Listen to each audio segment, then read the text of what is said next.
It's Friday the 4th of February, and hopefully you can just about hear me over the howling easterly wind. And that's an easterly wind that's bringing sand and dust direct from the Sahara to Djoudj, where we are for the third time this week. Now, it's an absolutely spectacular place, as you can see. Typical Sahel habitat, quite sparse vegetation, but absolutely masses and masses of birds, particularly ducks, because of course, although the habitat we're looking at isn't wetland, this is one of the most important wetland sites in the world. And Paul, it's been a great few days, hasn't it? Yes, as Tim said, today we are in Djoudj and we've just visited the Grand Lac, a very, very large lake which must be 30 times the size of Broughton Water. And in one small bay we had a flock of about 90,000 duck. It was probably 50,000 whistling ducks, 30,000 gargany and about 10,000 pintail.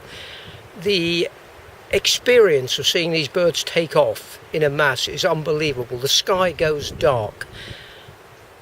Absolutely fantastic. And this site is important for various other things as well. One of them is warthog, and warthog is actually the most important site in Africa for that quite famous mammal, really. And Paul has had quite an experience, or quite a close encounter with one today.